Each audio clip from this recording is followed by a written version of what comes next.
Hi! Welcome to my channel ఇష్టమైన వంట. ఇవాళ మీకు కాకరకాయ పుట్నాల పొడితోని రెసిపీ చెప్తాను. ఎంత కమ్మగా ఉంటదంటే అసలు మీరు వేసుకొని ఇంక 4 ముద్దలు అన్నం ఎక్కువ తినేస్తారు కూడా ఇది. చెప్పకుండా అంత టేస్ట్ ఉంటుంది.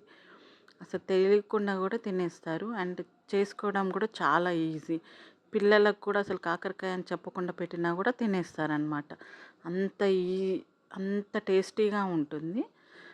వీడియో మాత్రం ఫుల్ చూసేయండి. చాలా టేస్టీ కర్రీ అండ్ ట్రై చేయండి మీరు కూడా.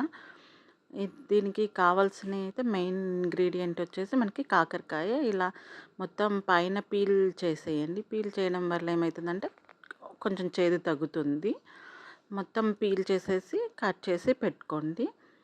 కట్ చేసుకొని కాకరకాయని ఫస్ట్ ఇట్లా పీల్ చేయడం వల్ల కొంచెం చేదు పోతుంది.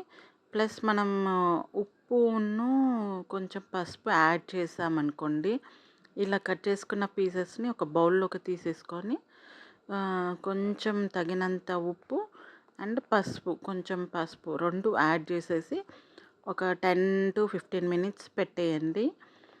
కంపల్సరీ కొంచెం సేపు 5 మినిట్స్ అన్న మినిమం ఉంచండి. ఎందుకంటే దాంట్లో ఉన్న కొంచెం చేదు కూడా పోతుంది.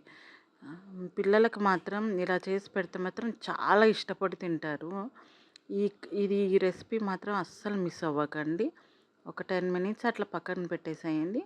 ఇంకొకటి వచ్చేసి మనకి వెల్లుల్లి ఆనియన్స్ కావాలి, పచ్చిమిర్చి, కరివేపాకు అండ్ పుట్నాల పొడి మెయిన్ ఇంగ్రీడియంట్ ఇదే. ఇది ఎలా చేయాలో ఆల్రెడీ నేను వీడియో అప్లోడ్ చేశాను, వెళ్ళి చూడండి. ఈ పొడి అన్నిటికీ యూజ్ అవుతుంది. ట్రై చేసి చూడండి. వీడియో మాత్రం అప్లోడ్ చేశాను. ఇప్పుడు మనం ఆల్రెడీ ఇది కాకరకాయ పసుపు, ఉప్పు వేసి పెట్టుకున్నాం కదా!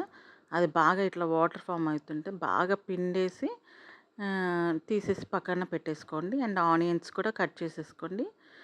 ప్లస్ చిల్లీ కూడా కట్ చేసి పెట్టేసుకోండి.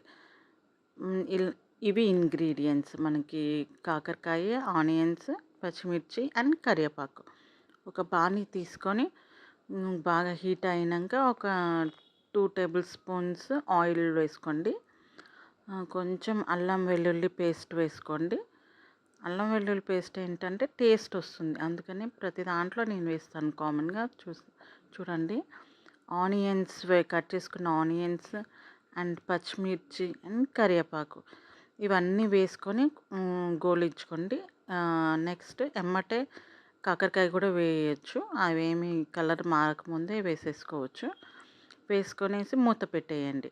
మధ్య మధ్యలో మాత్రం కలుపుతూ ఉండండి. కొంచెం మీడియం ఫ్లేమ్లో పెట్టుకొని వండుకోండి, టేస్ట్ బాగా వస్తుంది. మధ్య మధ్యలో మాత్రం తీసి కలుపుతుండండి. ఇది ఆవిరికే ఉడుకుతుంటుంది అనమాట. కాకరకాయ మంచిగా తొందరగానే వేగుతుంది. ఎందుకంటే ఆల్రెడీ మనం ఉప్పు, సాల్ట్ వేసి పిండుకొని తీసాం కాబట్టి బాగానే తొందరగా వేగుతుంది. ఇప్పుడు మనకి మెయిన్ వచ్చేసి ఆ ఇంగ్రీడియంట్ పుట్నాల పొడి. అది మంచిగా ఒక 2 టేబుల్ స్పూన్ పుట్నాల పొడి వేసుకున్నారనుకోండి. నేను చెప్పడం మర్చిపోయాను. కాకరకాయలు ఒక 1/2 కేజీ తీసుకున్నాను. దానికి 2 టేబుల్ స్పూన్ పొడి సరిపోతుంది. కారం 1 టేబుల్ స్పూన్, ఉప్పు మాత్రం చూసి వేసుకోండి. మీరు ఆల్రెడీ ఎంత ఉప్పు వేసుకొని కడుక్కున్నారో జస్ట్ తీసి ఒక 2-3 సార్లు అలా కలుపుతూ ఉండండి.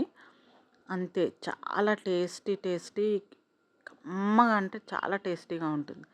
లాస్ట్కి వచ్చేసి మనం ధనియాల పొడి కొత్తిమీర వేసి మొత్తము కలిపేసుకోండి. చాలా అంటే చాలా టేస్టీగా ఉంటుంది. అసలు ఇంకా దీనికి తిరుగులేదు. ట్రై చేయండి.